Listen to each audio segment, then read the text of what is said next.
Welcome to the Greater Pensacola Chamber Toddcast, sponsored by Moorhead Real Estate Law Group. On the Toddcast, Chamber President Todd Thompson talks to the leaders that are making a difference and driving the conversations that will impact our community. Now here's the Chamber President, Todd Thompson. Welcome back to the Toddcast. I'm Todd Thompson, President and CEO of the Greater Pensacola Chamber of Commerce. Toddcast is sponsored by Moorhead Real Estate Law Group. We appreciate their support of the Toddcast. And with us today, we have Dawn Rudolph. She is the president of Ascension Sacred Heart here in Pensacola. And we know Dawn's got a lot to share because it's been an interesting year. And definitely want to catch up on what's going on. But first of all, welcome to the Toddcast. Hey, thanks. Thanks for having me. It's fun to be here. Absolutely. So first, tell us a little about yourself, but how are you doing? I mean, it's been such a crazy time, and I know it's been stressful, but how are you doing, personally? Well, that's very kind of you to ask. We have a great team here at Ascension Sacred Heart, and so, I just want to give a shout out to our leadership team.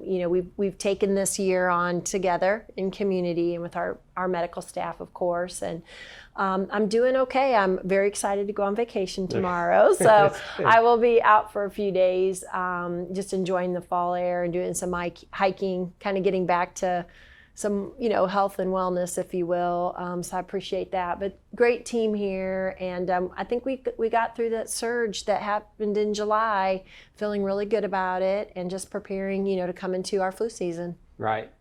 So you've been here in Pensacola. I hit my 1 year mark, October 1. Okay, October I knew it was 1. around a year. Yeah, so. 1 year. It's been great. A little bittersweet. I think I missed being out socially and trying to meet people and get to know them. But I've been able to meet other groups of people because of the pandemic and things that are happening that I may not have been able to build a relationship with as quickly as I was able to because of what was going on. So it's been an interesting first year for sure. Right. Well, it's one way to learn about Pensacola and the people here. The crisis kind of brings us all together. So so kind of on that theme, where are we now, in terms of COVID and what y'all been dealing with here? You mentioned, we had the surge over the summer. Right. Things have backed off a little. What are you seeing right now? What do you foresee kind of moving through the rest of the year and into next year? Well, of course, if I had a crystal ball, I would, be wonderful? I'd feel much more confident in what I had to here's say. What's going to happen. But here's some things that we've been doing to kind of monitor the environment, really.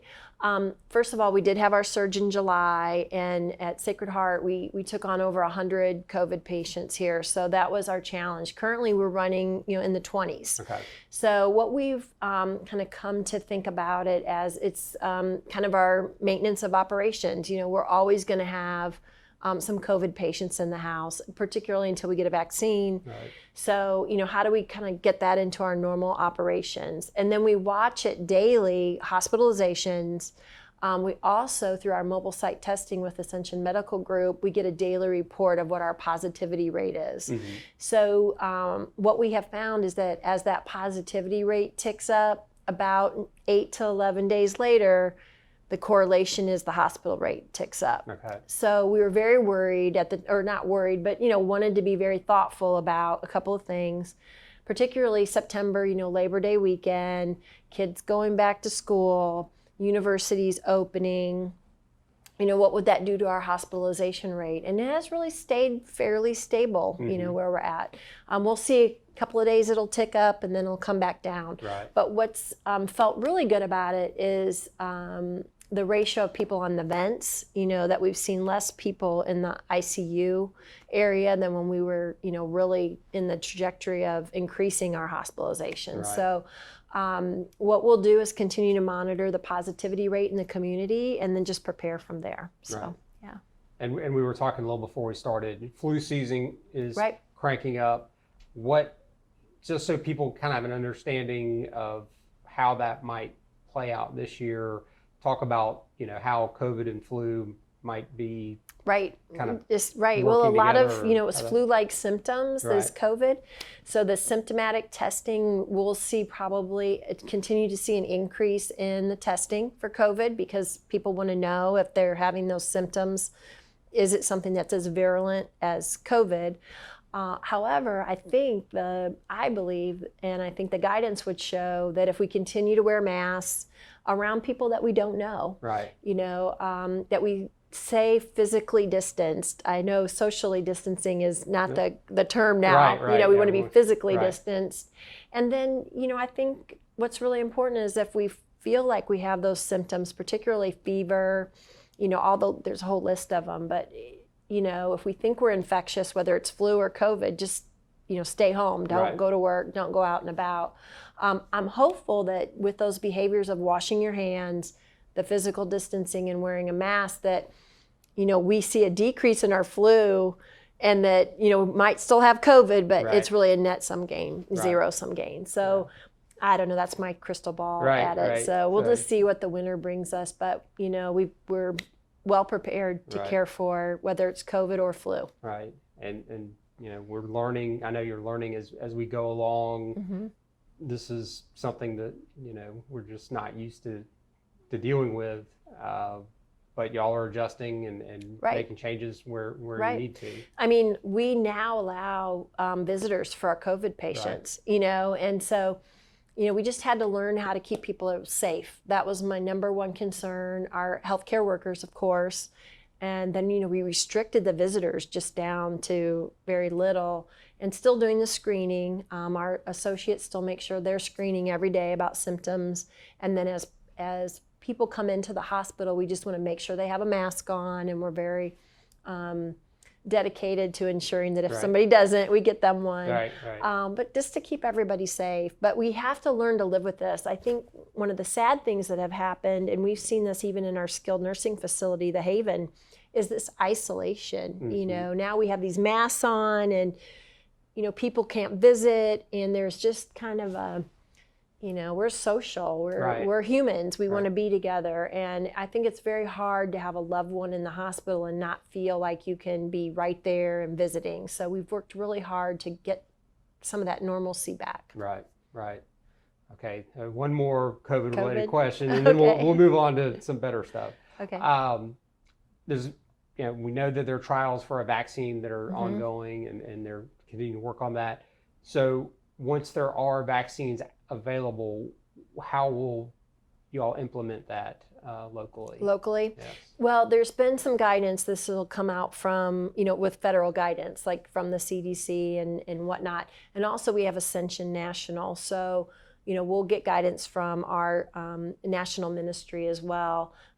I've heard tell that healthcare workers will be offered at first, Mm-hmm. Just some general guidance.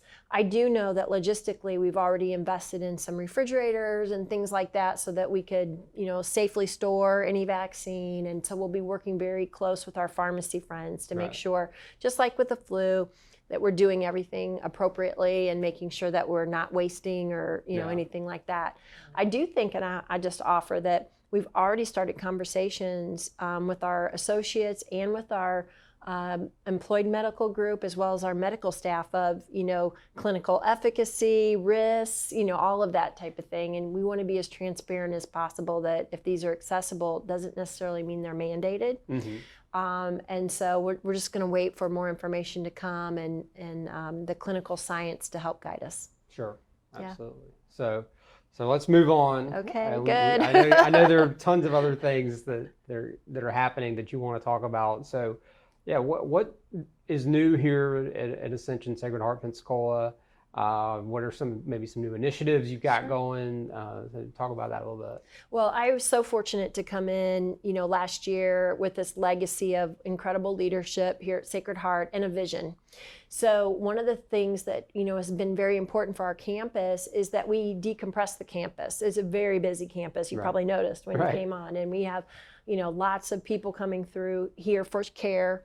Whether it's Studer Family Children's, our women's hospital, or the adult main. And, we serve as a tertiary care campus, so people drive by other hospitals to get to us. Yeah. And so with that level of acuity, we just need to be as friendly as possible. And so people could have places to park, easy access and entrances. So our overall plan was to open the Summit Health Center just, barely a mile down the road to help decompress the campus. We're thrilled with that. We really appreciated all the media coverage. The mayor was out because we do feel like it fits in our mission to have healthcare in the neighborhood, great healthcare nearby for those services that you don't need to come on this busy campus to get. Great women's health services. They have breast MRI out there. They've got ultrasound, all the mammography, an ASC, dermatology, medical spa with Dr. Siobhan, hand center for orthopedics. So easy in, easy out, great care. That's what we want to continue to build. And then we have some plans for on the campus as well. So I'll have to tease you with that one. More to come. So we don't get to peek behind the curtain yet. Yeah, just a little bit.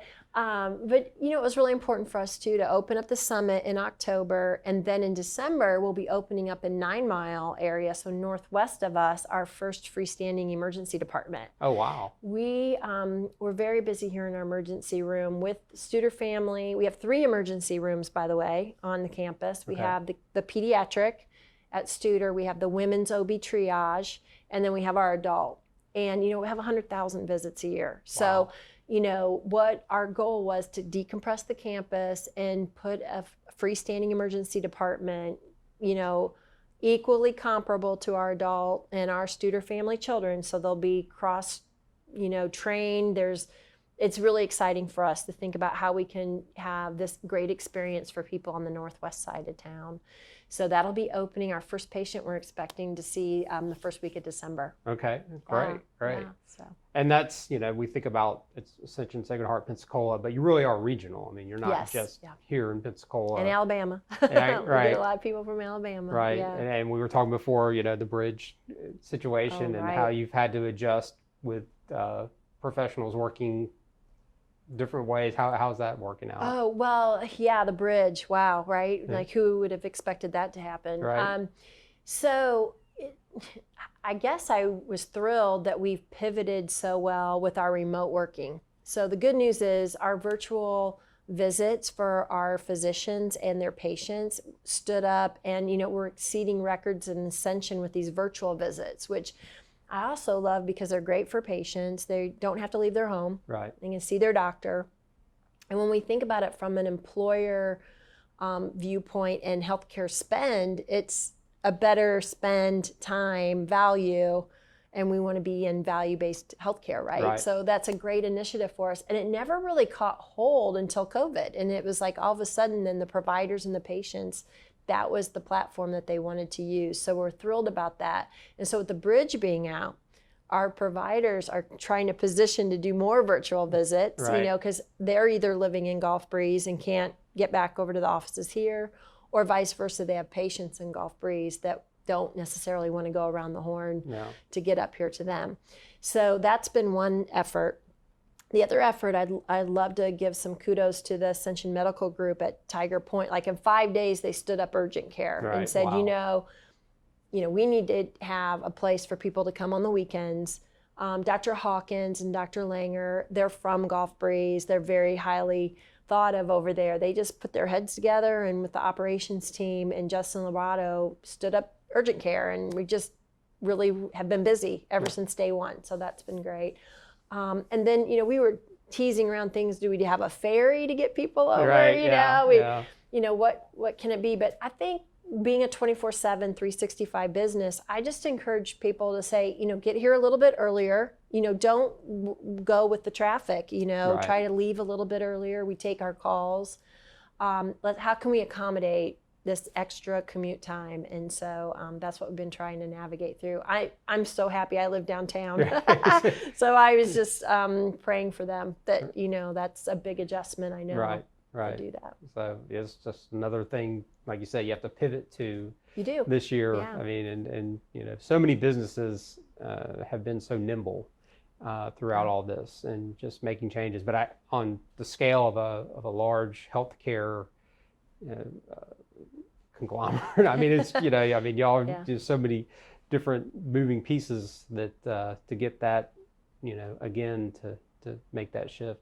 Well, and a hurricane, so, Right. So we're getting used to meeting every day as a leadership team. Right, It's right. like, okay, once we got out of COVID, then we started to prepare for, Hurricane Sally. And you just have to think about, our associate safety, patient convenience, and how do we maintain as normal business operations as we can. Right. And, I couldn't be more proud of the innovation people have come forward. We can do that, We actually, knowing that it was hard for people to go to the grocery store, during COVID, Right. our cafeteria started selling bulk food. Oh, wow. So it's called Provisions, and it's from a Bible verse, and so you could go down there and buy bulk meat and fruit, and you really wouldn't have to go to the grocery store. Right. And so just thinking out of the box like that and trying to operationalize things, I think inspires others to think the same. Right. Well, what could we do Yeah. that would be helpful during this time? Absolutely. And, Yeah. It's And as like you been said, with telemedicine and working from home, Yeah. that's probably just going to keep Yeah. going. Yeah, into the I mean, future. it's funny. I actually feel busier. You used to have a little travel time in between Right. your meetings. I need to go to the Green Hut, or I need to go to this conference room, or we're meeting in my office, or I'm going to go down to the emergency room.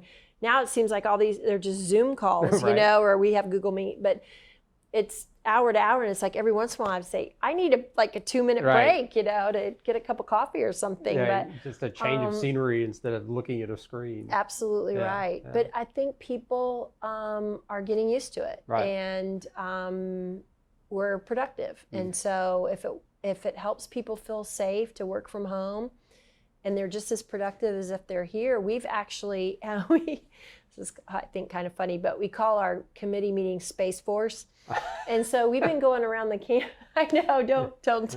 Anyway, you have to have some fun. Yeah, absolutely. So it's like, wait a minute, this whole group is working from home now. Right. And, so my thought is, how do we convert that space into either revenue producing space for us, clinical space, or, do we align it to be more friendly?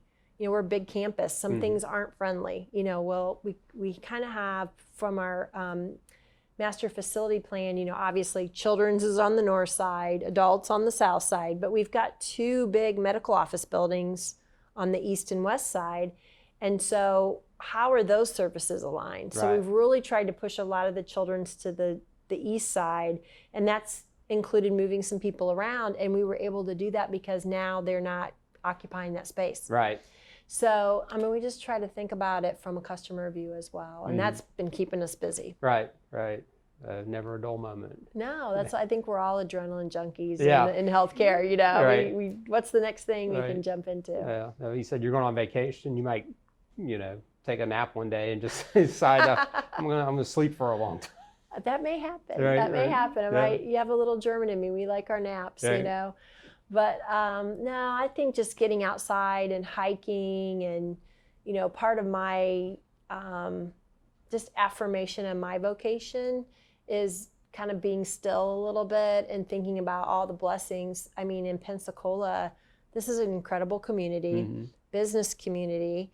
I'm living downtown. I've just seen these businesses pivot Right. and do everything they can to be compliant, but stay open Right. and keep their employees. And hopefully they feel Sacred Heart has come alongside of them, to keep our testing available. We want to keep everybody thriving as well. And, you kind of get through it and get on with it. And there's just a real incredible work ethic, I think, in this area as well. So I'm very resilient people. Yes. Yeah. That's what, I just keep saying is that, our business people are just in general, our folks here are just resilient, and it's like, we joke, what else can 2020 throw at us? And we don't want to know what it, Right. but if something happens, we just pick up and keep going. And it's just testament to our community. yeah, and supportive of one another. So, for example, we have a sponsorship with the Wahoos. Well, they didn't play a lot of baseball, Right. Yeah. but they worked with us. We're going to do a movie night Right. on November the 6th for our associates only, sorry.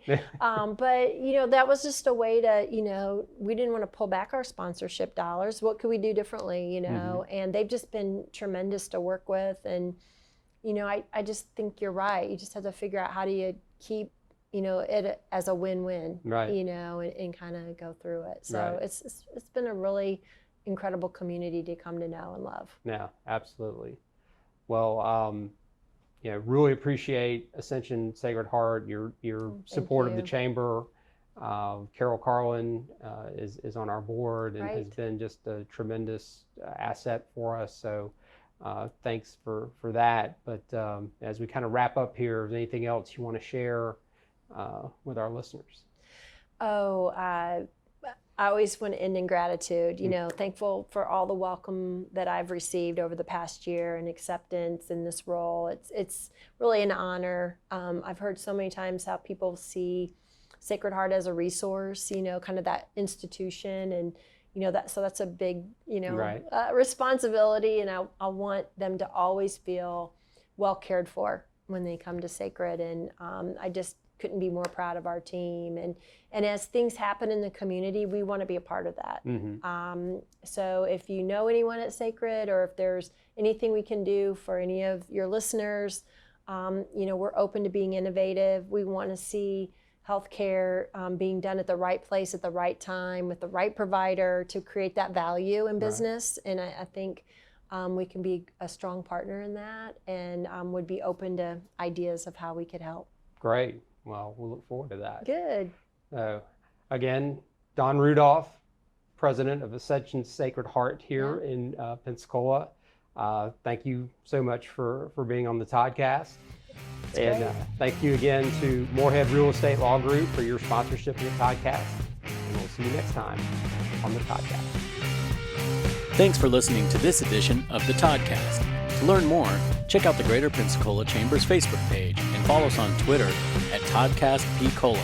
That's Toddcast, letter P, colon. We hope you join us again next time on the Toddcast.